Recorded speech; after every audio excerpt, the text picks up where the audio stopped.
This is a new voice for a new Scotland.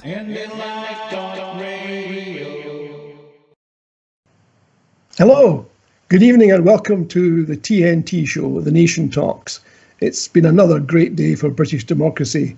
We learned that according to polling, nearly 50% of the folks down south would prefer an independent state. Meanwhile, in other news, the UK government continues to spew public money on contracts to friends and associates, immune from scrutiny or transparency for that matter. You can read all about this and much more in my Constitution column on Sunday in the Sunday National. Oh, and by the way, breaking news.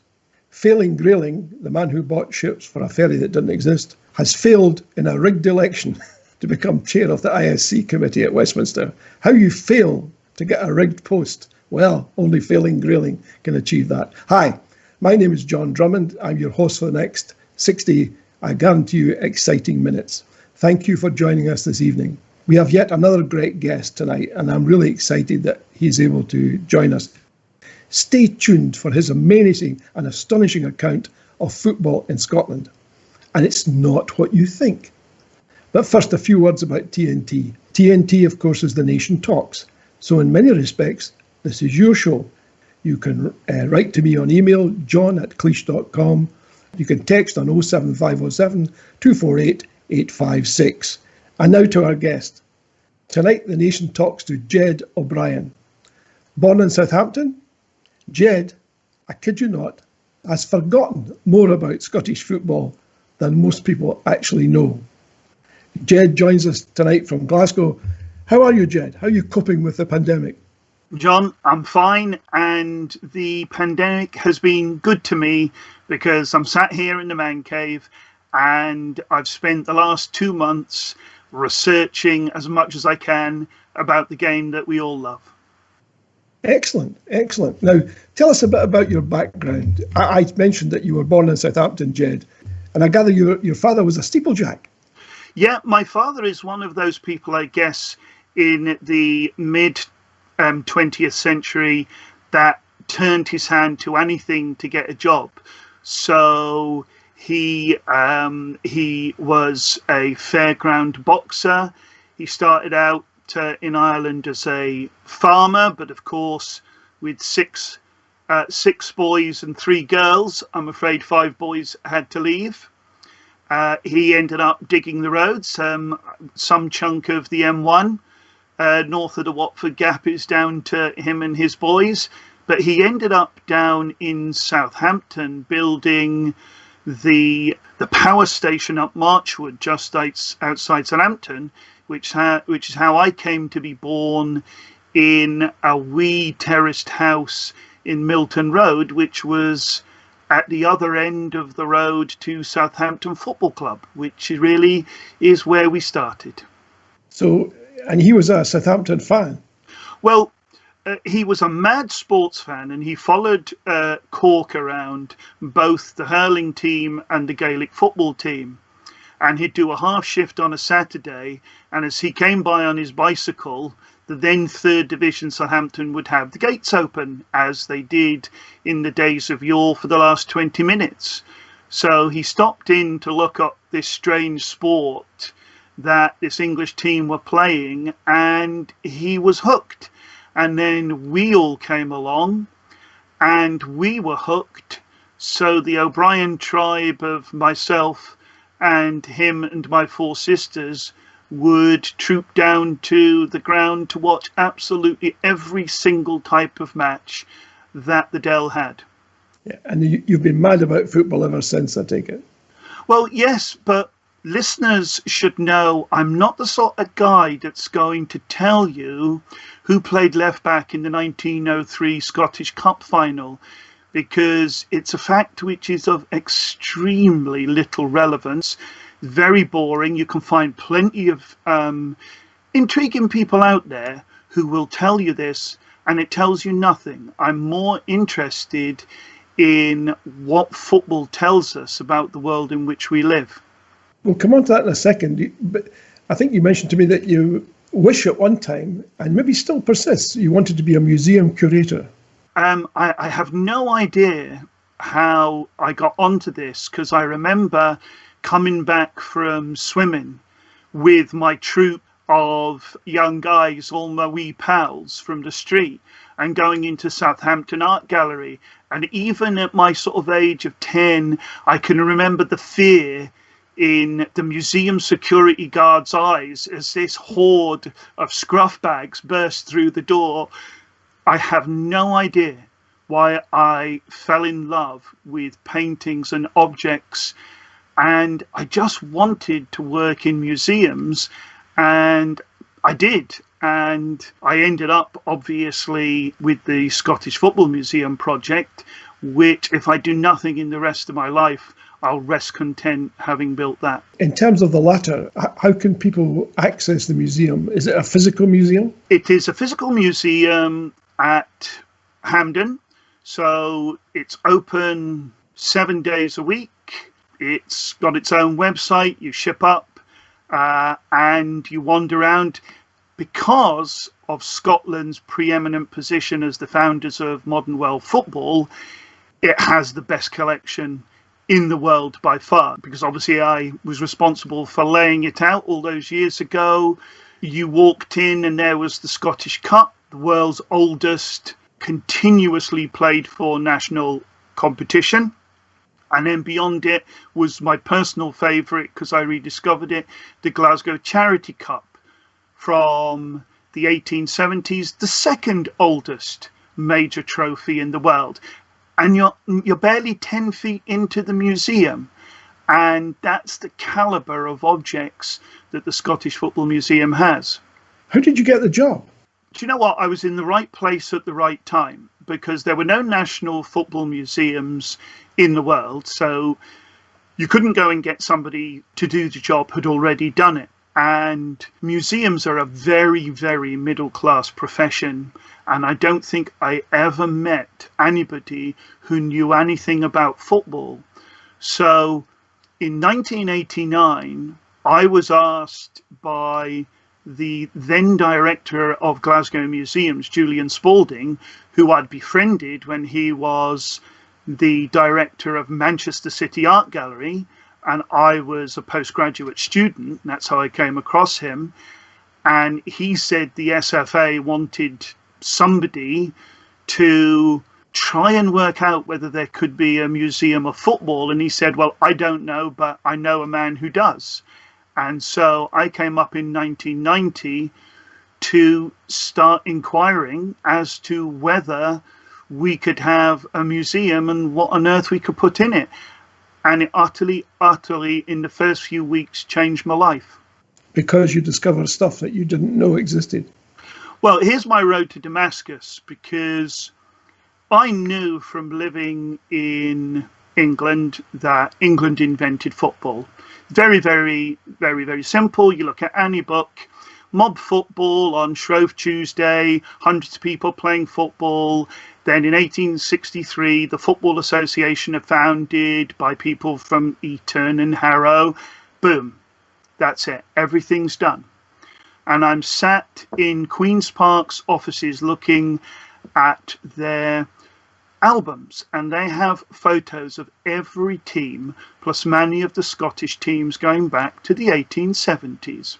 And in the 1882 Scotland squad, at the back stood there was a black guy in a Scotland shirt.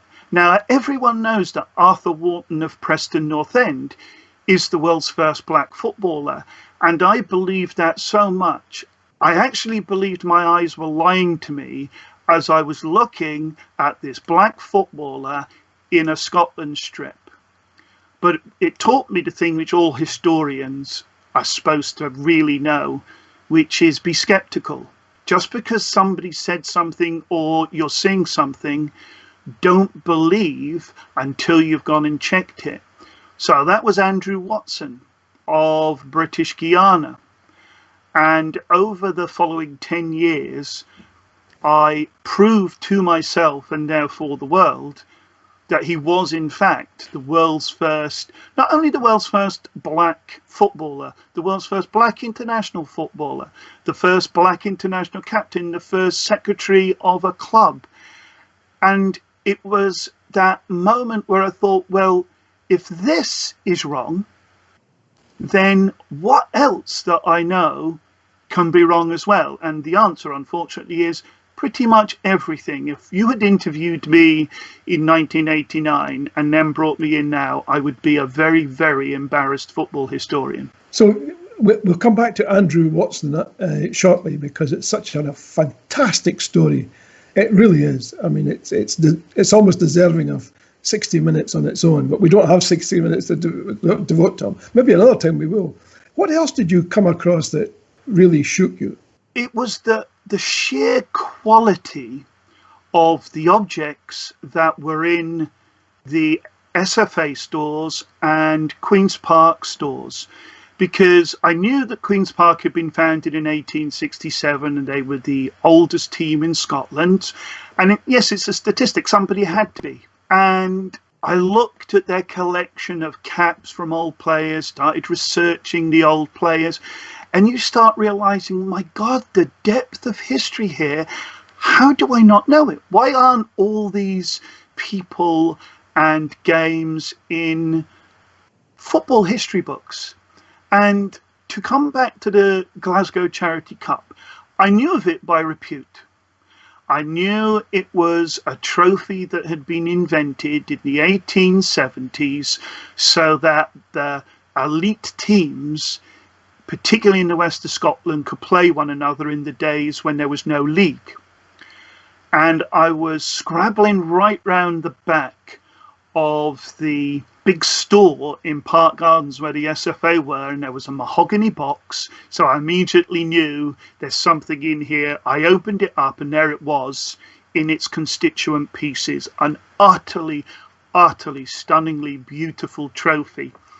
And I took it out and put it together.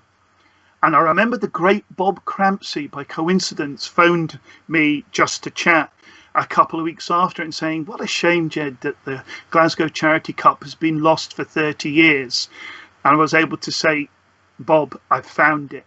And he was delighted, and I was delighted that he was impressed. But it was that level of quality that everywhere I went and everybody I met, you ended up, I went over to Edinburgh to talk to R.S. McCall's daughter. Now, R.S. McCall, Toffee Bob, the man who invented the R.S. McCall chain, one of the greatest footballers of all time, played up front for Scotland, scored a hat-trick against England, and she was very apologetic that really she had nothing except a kist. And she had it in her front room, and she opened it up, apologising, and there were his caps and his shirts from Scotland. And I nearly collapsed on the spot as she's still apologising to me that she's just got these things. Why? Because even though he was her father, she had no idea of his incredible importance for the world, because he was a Scotch professor who, when he went to Newcastle, gave them the passing and running game which Scotland invented and passed around the world.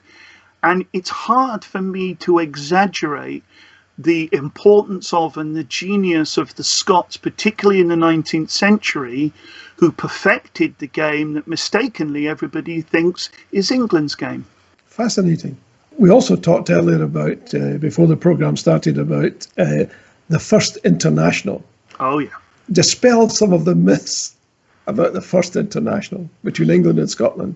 Well, in 2022, it will be the 150th anniversary of the world's first international, and I have a great fear that, like all the history books, it will be taken over by England, pointing out that this is, where they started football.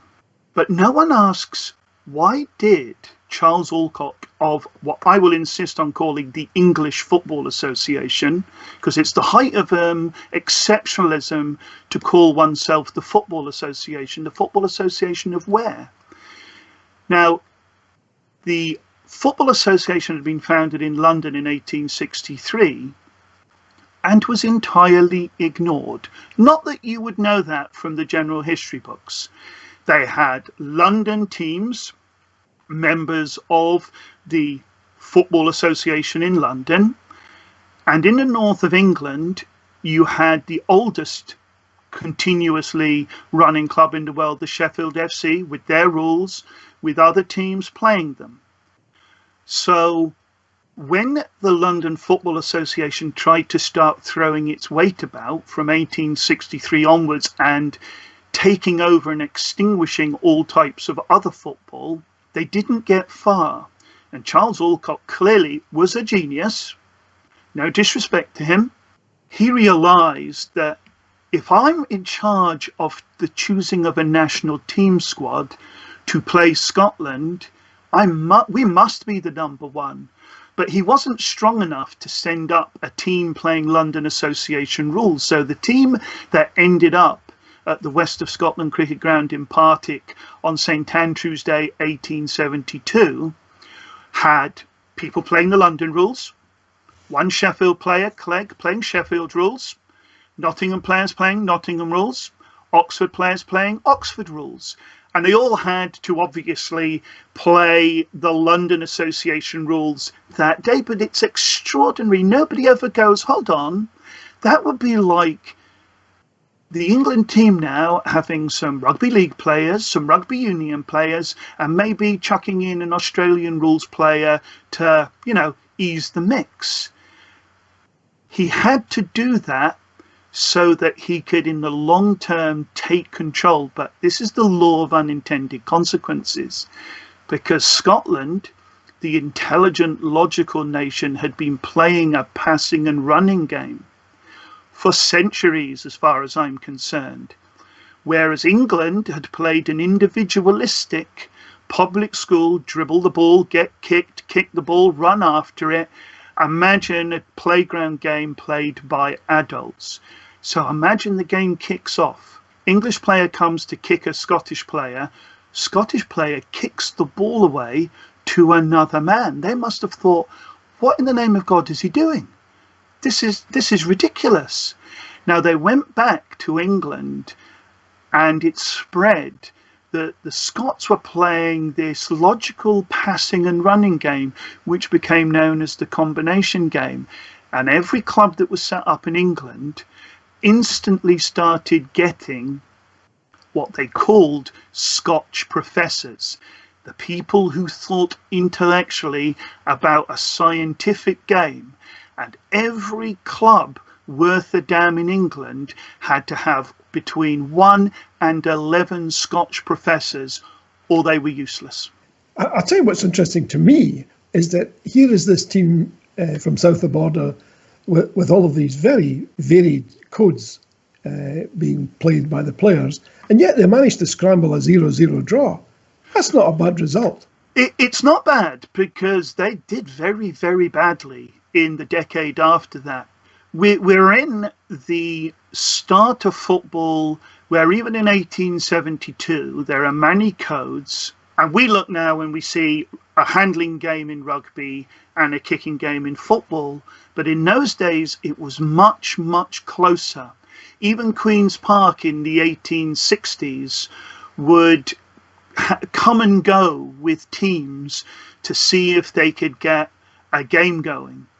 But what the essential truth of Scottish football was, it was the passing and running game that won out, whereas England continued arguing throughout the 1860s and 1870s until they could get some sort of structure, and you had people playing union and people playing association.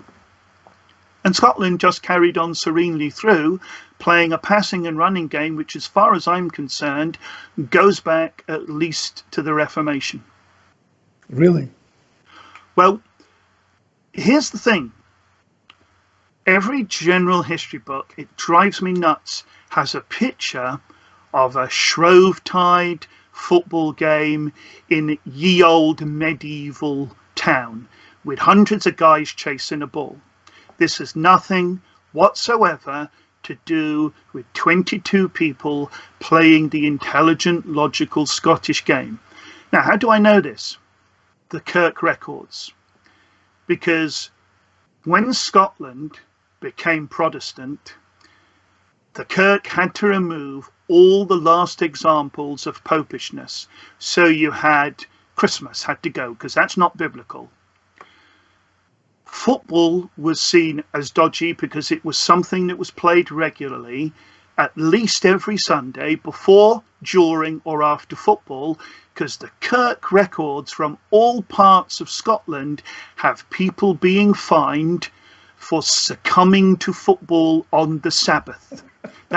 Succumbing, it was like I wanted to not do it, but it got me. I'm sorry. And isn't it great? And it led me to an understanding. I had to search for what wasn't there, because what football historian would think, I'm going to look at the Kirk records? And so clearly, on the nice flat graveyards with flat tombstones, or an area around every parish church, people played regularly. Now, if you play regularly, you have to have rules. There's no mob there, right? The mob football was an excuse to punch the guy down the street you didn't like once or twice a year. This was regular football. It's no surprise that in the 1870s, when England started jousting with Scotland, Scotland had been practicing for 400 years. It was no surprise they utterly rolled over the top of the individualistic concept of football that the public schools had. Yeah, I gather some of the scores were 7-0, 7-1, 6. Is that right? I mean, what? Oh, yes. I mean, you had at the end of the 1870s, you had Scotland winning by 6-1 away at the Kennington Oval, then winning 5-4, and then winning in 1882 5-1 at the First Hampden, the world's first purposely built international football ground. Because that's another thing. The Scots basically invented the idea of the sports stadium.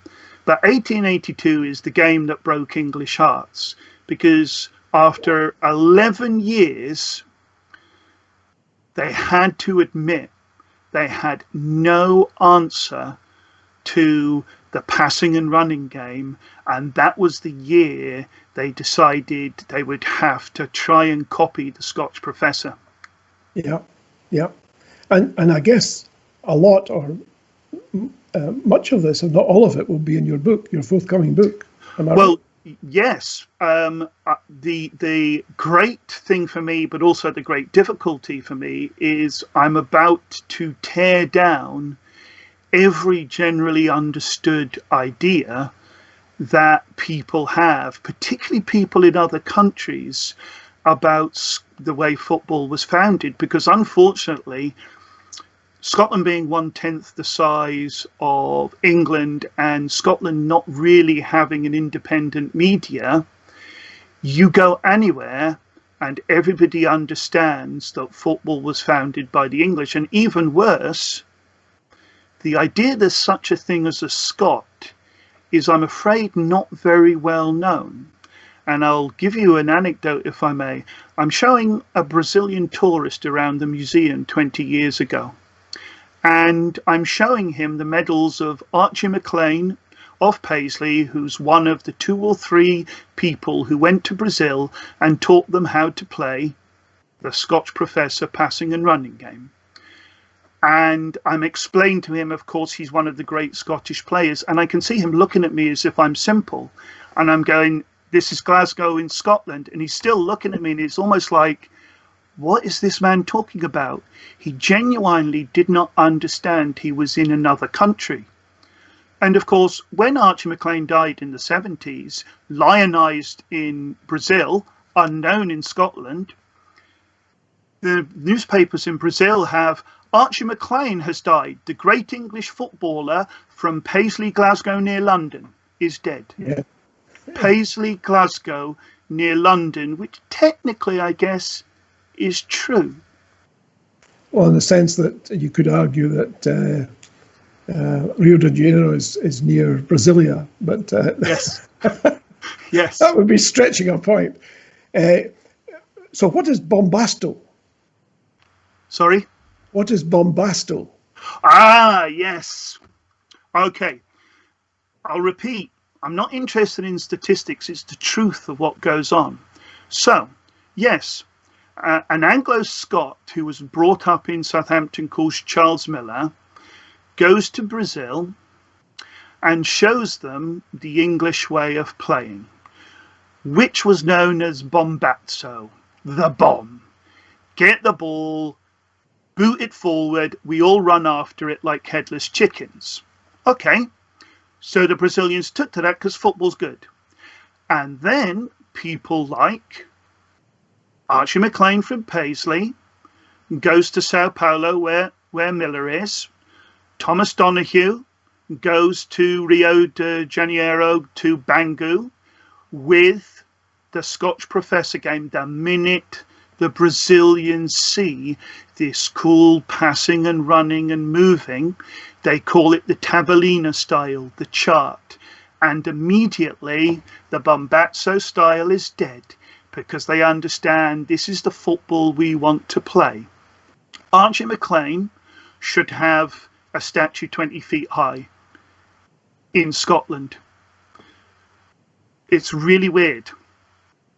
The only statue out with the UK that I know of, a Scottish player, is Thomas Donahue has got, in Bangu, has got a statue of himself outside the fabric works where he worked as a master dyer. The only Scotch Professor statue is in Brazil, but still I see him sometimes referenced as English.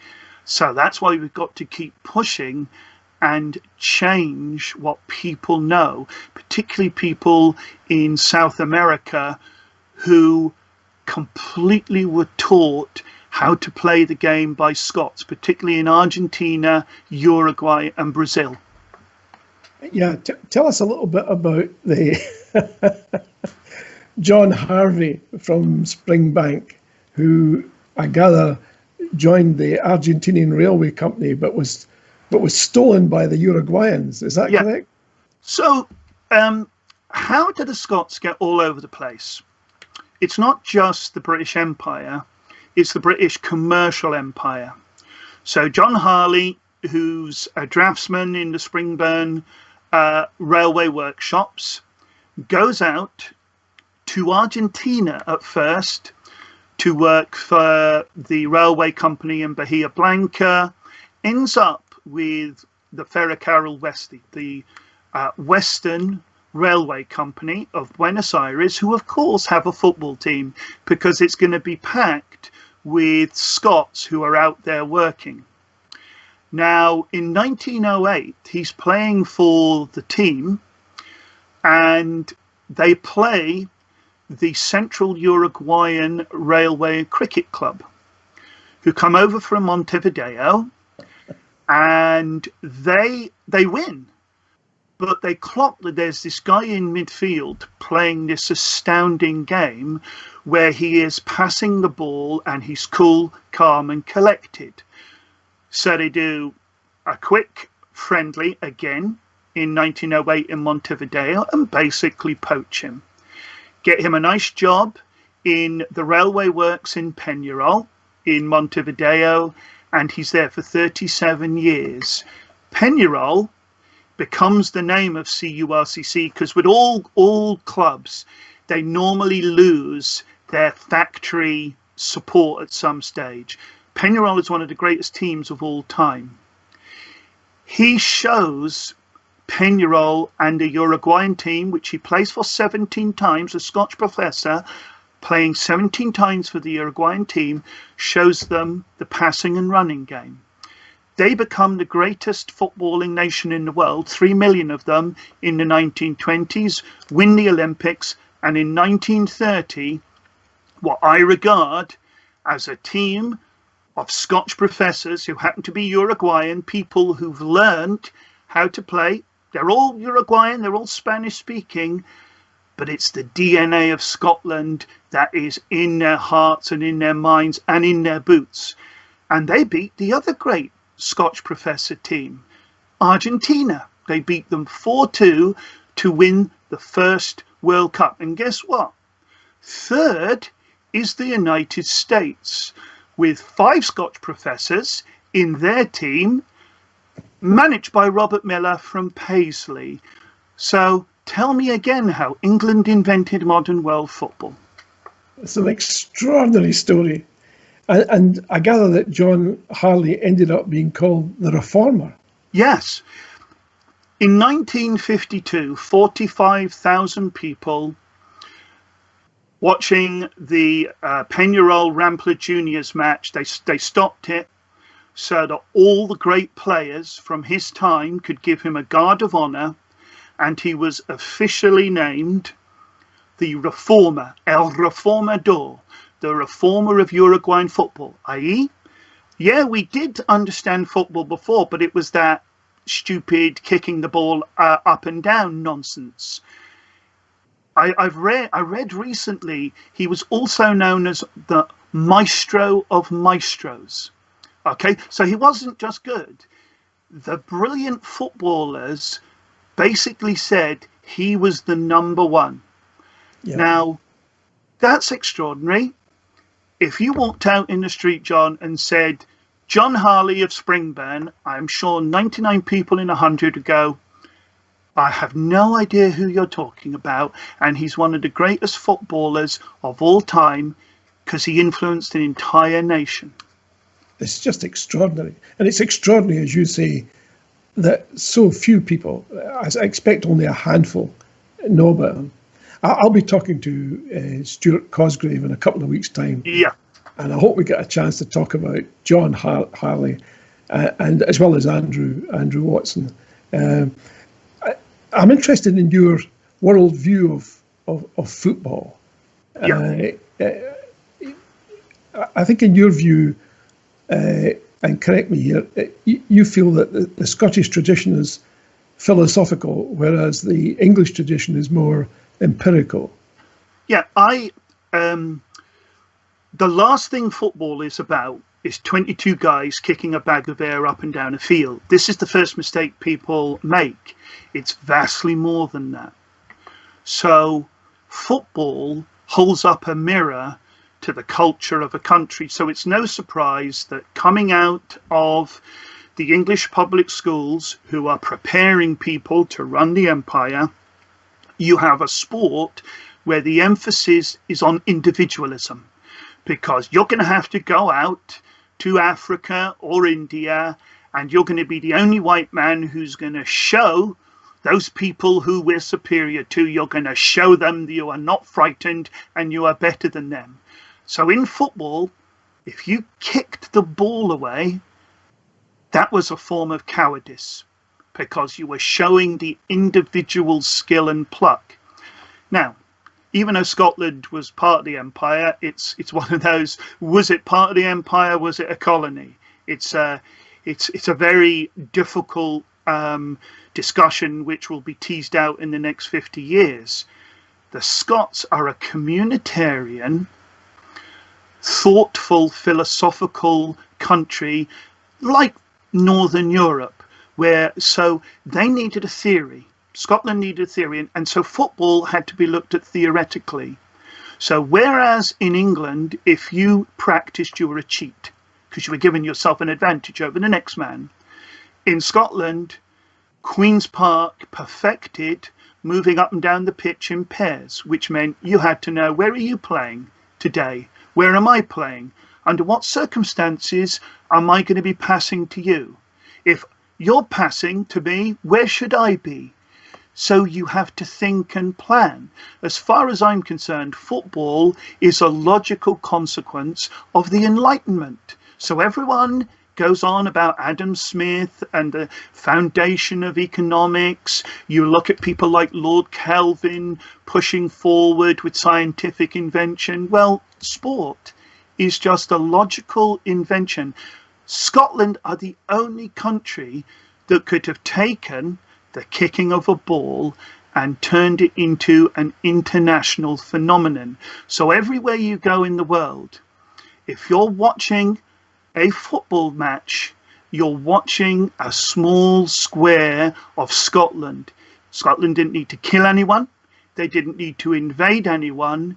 It was their intellectual prowess that persuaded countries like China, who'd been kicking a ball round for 2,000 years, that the Scottish game was the game that they should take on. It's extraordinary, absolutely extraordinary. I want to move on to something which is less extraordinary and somewhat disappointing. It would be impossible, frankly, to talk about football in Scotland without talking about sectarianism. Yeah. And maybe that's the wrong word. Maybe there's a better word for it.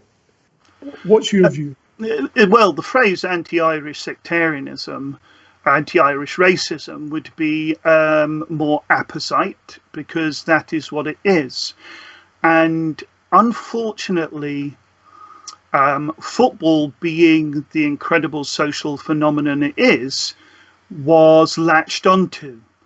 And many people who are listening to this will be thinking, Rangers. And I've seen people say Rangers, they were born sectarian. Actually, no, they weren't.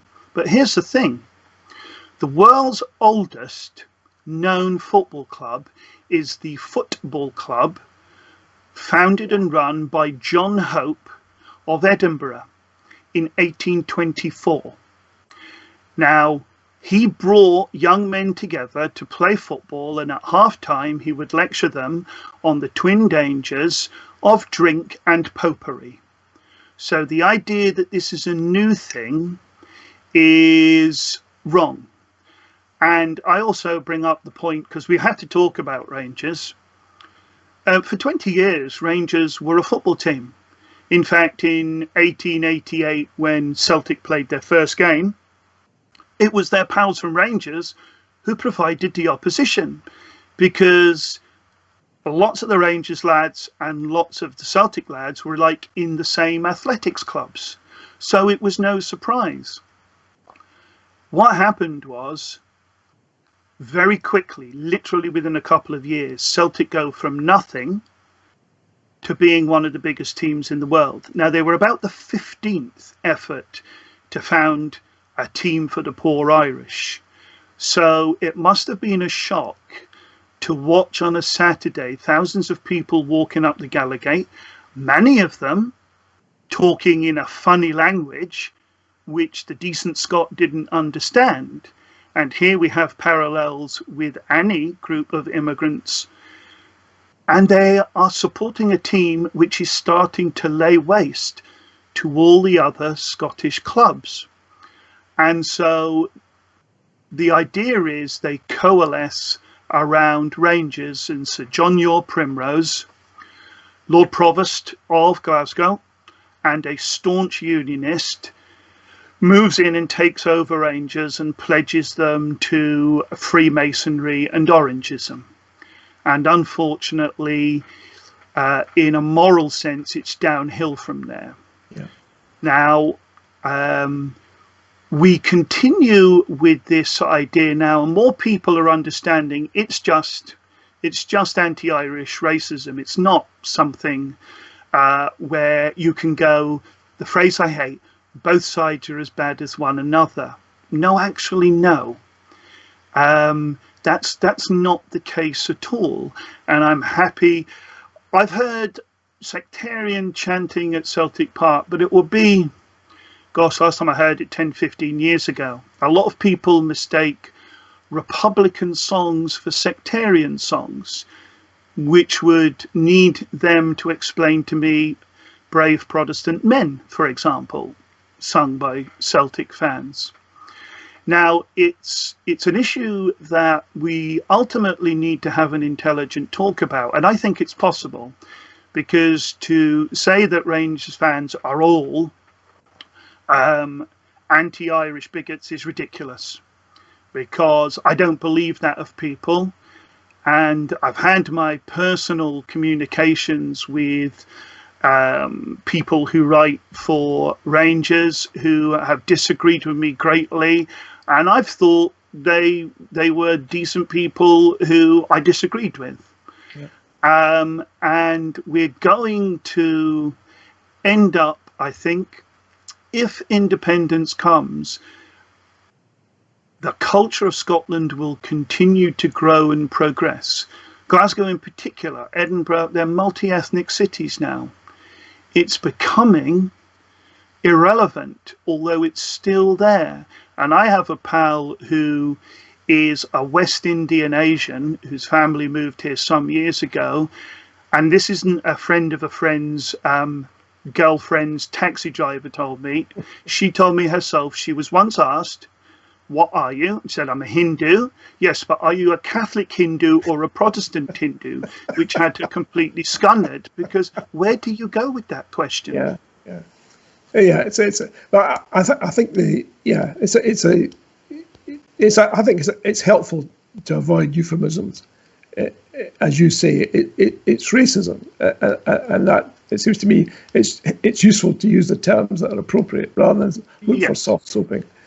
We've had a couple of 3 questions. I think Billy Holland's question on Facebook, I think you've probably covered it. He's asking, is Scottish football not just another tool to control the political agenda for the British state? I think you've rather scotched that, if you'll excuse me. Well, but it is important, because one of the issues that all empires have is exceptionalism. America is going through it now. Rome went through it 1700 years ago, where if you go, all rules do not apply to us because of who we are, when you become weaker and all empires fall, you suddenly find that your reason for existence, you've lost it. And this is why I expect to have many issues if people start engaging with me, because I'm basically saying the history of football is a history of Scotland. It's a history of a country which is entirely and utterly separate, different, not superior, just different. Now, Belgium, when they lost their empire, had to go through looking at themselves as to who they were. Obviously, Germany in 1945 were forced to look at themselves and come up with a new way of living.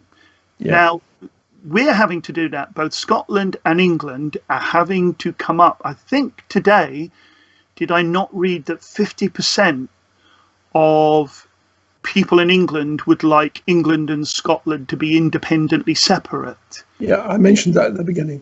So it's something that's coming. It's just a thing. So football, I'm afraid, is going to have to rebalance itself. Yeah. And we're going to have to help people understand how it was the Scotch professor moving to England and the DNA of Scottish sport completely and utterly permeated and took over. It was a conceptual and ideological victory, a great one, because we all love football. Yeah. And hopefully England comes to an accommodation with itself and is happy with itself in the same way as I'd like Scotland to be happy in itself. That's a good point. Another question from Lenny Harry on YouTube.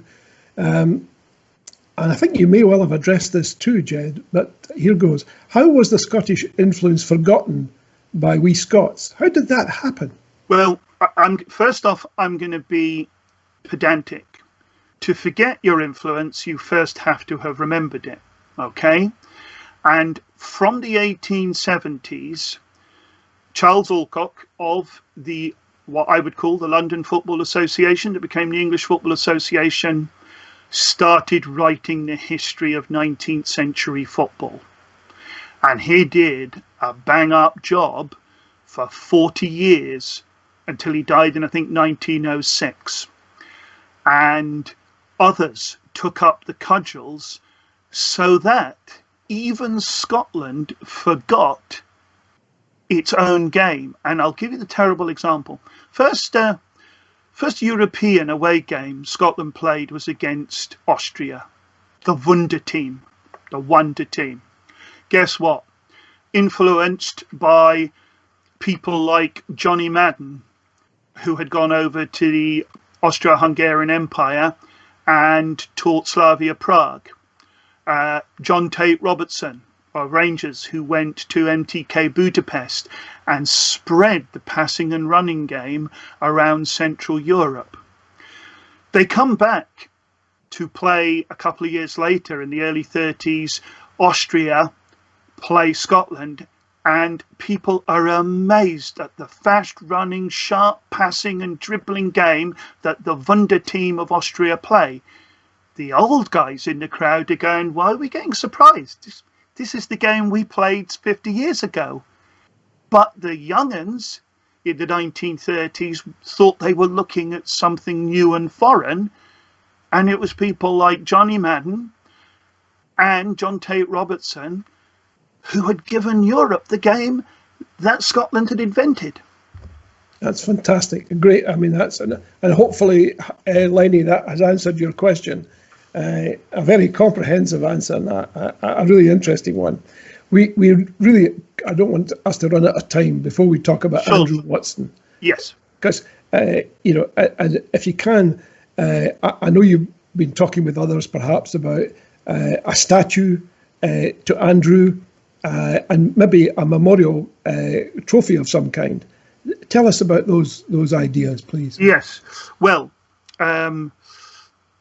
I and a couple of my pals, Graham Watson of Hampden Bowling Club, discovered Graham Brown of Hampden Bowling Club, who discovered where the first Hampden was on the site of Hampden Bowling Club. He was instrumental in getting the money for a mural for Andrew Watson on the back wall facing the railway line, the pair of us and Tam McNabb. And that's the only memorial to Andrew Watson, who was the son of Peter Miller Watson from Orkney, who had gone over to run the family plantations in Demerara, British Guiana. Had two children, Andrew in 1856 and Anna, brought them back to the UK, where normally you've had your fun and you leave your offspring there. Now, he brought them back. Peter Miller Watson then died in 1869 when Andrew was 13 and left him a very wealthy young man. He went to Glasgow University, studied under Lord Kelvin. So you're looking at a seriously intelligent mixed-race Scot. Starts playing for first Maxwell FC, then Park Grove in the 1870s, is seen by Queen's Park Football Club, who then are the most important football club in the world. They are the most important football club in the world, even though 500 people watch them now. And clearly, if you're playing for Queen's Park, you're in the Scotland team. And he's captain in his first of 3 games for Scotland. Captain. A black man playing either right side or centre mid is the captain. England 1, Scotland 6. Right. Now that's a start. In 1882, the game which broke English hearts, where they decided they had to give up trying to play this ridiculous dribbling game, he's also in it. By the way, he only gets 3 caps because he moves to England. And at the time, the SFA wouldn't play English-based Scots. Now, here's the thing. Pa Jackson of the English Football Association decides he needs to do something about it. So March the 11th, he watches England get torn to pieces. And about 4 months later, he sets up a team called the Corinthians to learn how to play and practice this game that Scotland have created. And he's going to bring together the elite of the amateur game in England and try and get them into the England team. What does he do? 1884, they travel around on a tour, Yorkshire and Lancashire, and they invite Andrew Watson to come down. Remember, This is a team for the English amateur elite, and they ask a black Scotsman to play with them. He plays in the 8-1 killing of Blackburn Rovers, who at that time were the English FA Cup winners. And they have a Scotch professor playing for them. Are you going to see this mentioned in history books? You're going to be looking a long time for it, because it blows utterly apart the idea that England invented football. Because if it was English football, why did you need people like Andrew Watson?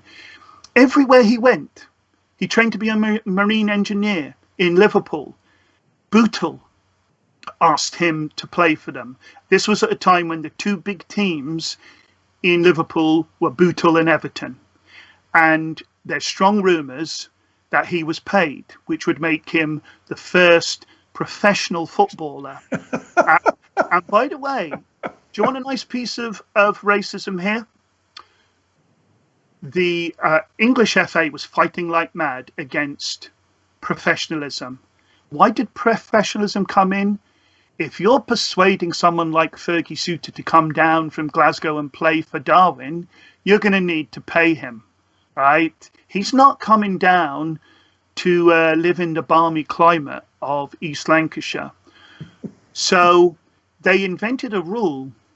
You couldn't play in the English FA Cup if you hadn't been living for a certain number of years and you definitely were an amateur. Guess what? Only Scots were affected by this. And all the Lancashire teams went, do you know what? We're going to leave. If you insist on this, you're going to leave. Burnley actually said, when we played an all-English team, nobody came to see us. And when we got in Scotch professors, everybody came to see us. And in the end, Preston North End, proud Preston, went, yeah, we're playing Scotch professors and we're paying them. What you going to do about it? If you throw us out, great. We'll found a new association and we'll have our Scotch professors. And it's extraordinary, the influence, and it's even more extraordinary how it's been utterly buried. Yeah. I'll finish on Merseyside for this. 1892, Everton are thrown out of Anfield, which will surprise most people who think that Liverpool play at Anfield. So the owner of Anfield was left with a football ground with no football. Solution? Get his man, the Irish manager Aberkenna, get him up to Glasgow. He buys an entire team of Scotch professors, brings them down. They found a team. They tried to call it Everton Athletic and are told to get lost. Puts them into the Lancashire League. They win it, get straight into the second division. They're known as the team of the Macs, because all 11 of them are Scots. Like Sunderland, the team of all the talents, they win the World Championship in 1895 against Hearts. 11 Scots playing for Hearts versus 11 Scotch professors playing for Sunderland. Now, they're the stories which are well known, but I'm going to bring them together. Excellent. And explain why Scottish culture is unparalleled in sporting history. Now, two quick questions, and they both relate to that. One is a specific. Rab Mackenzie on Facebook asks, is there anything in the museum about Hibs' famous five? Yes, there is. Now, remember, my point, John, is I'm looking at incredible influences, okay? And now, remember, I've been away from the museum for quite a while, but I know that they had stuff on display from Laurie Riley. Now, we're now talking about the 1950s. I remember Laurie Riley saying to me, Jed, why do we used to play European Cup games on a Wednesday? And I'm going, I don't know, because why would you play on a Wednesday, a Saturday, a Monday? Who cares? And he says, well, we were one of the founders of the European Cup, Hibs. And it was half-day closing in Edinburgh on a Wednesday. And we had no floodlights. So you couldn't play at night. So we played games on a Wednesday afternoon. And so he said, so Hibs, pioneers of European football, helped decide what day that European football will be played on. Now, that's amazing. You know, I know lots of Hibs fans, including my son. I suspect he doesn't know that. That'll be a gem. I'll save that up if I may. Again, we've been asked, when is your book out? People are interested. They're interested in your book. They want to know when it's going to be published. Well, no, I'm hoping it will be published in no more than a year's time. But obviously, I'm doing it whilst I'm teaching. COVID-19 has weirdly been good to me because I can concentrate here doing it. I don't know whether I'll have a publisher who wants to take it, because it's rather inflammatory, of course, because I'm saying everything you know is wrong. I might crowdfund it. I will see where we go, and it's only what I've said to you, John, today is a tiny portion exactly of what I know, which is a tiny portion of what anyone knows, and I'm happy for 90% of what I say to you to be proved wrong within 10 years, because it means we'll have moved on. But the core truth is the Scotch professor invented modern world football. A few people are asking, how can we follow Ged?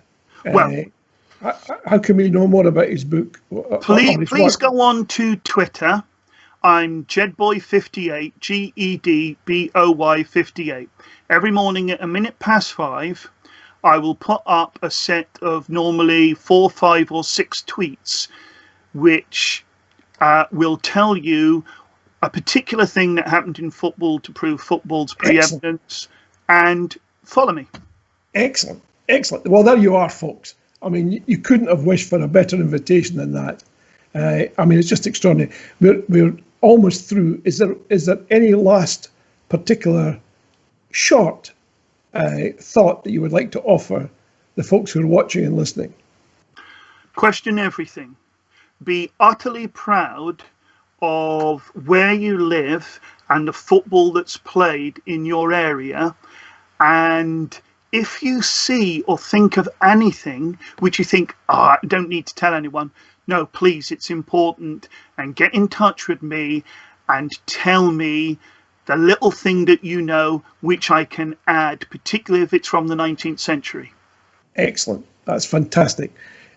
Ged, we're almost out of time. This has been absolutely fascinating. I'm no BS. I can tell you that I suspect we've literally scratched the surface. That's my feeling. Yes. And I'm really looking forward to the book, and I suspect everyone who's in the audience tonight will feel likewise. Well, our time is almost up, folks. A big thanks to Ged. Do look out for his new book when it arrives. It's called How Scotland Invented Modern Football. Isn't that right? That's what, How Scotland invented modern world football. Yes. Football. World football. Well, that was an important qualifier. Not just football, world football. Yeah, excellent. And a big thank you to all of you for watching and for joining us. I hope you've enjoyed the TNT show. Again, we have another formidable guest next week. Ruth Watson joins us, and she'll tell us all about Scotland, the brand, and why it really matters to you. So don't miss the show. Join us next week at 7 for the Nation Talks. Oh yes, and look out for the Constitution column, because it's directly linked to some of the points that Ged was making tonight about the end of empire. In fact, the column begins by talking about the end of empire. So there's a nice connection there between Ged's remarks and the column on Sunday. Don't miss that too. And also, as I always say, very importantly, please support Indie Live. The details are available on the screen. If you've enjoyed the show, then they could use your support. There's a lot of work goes on behind the scenes. It's so much that I couldn't even begin to tell you. But suffice to know, if you're looking for a different sort of news, and I know many of you are, this is the place to come. You would never have heard an interview like this on the so-called conventional channels, believe me.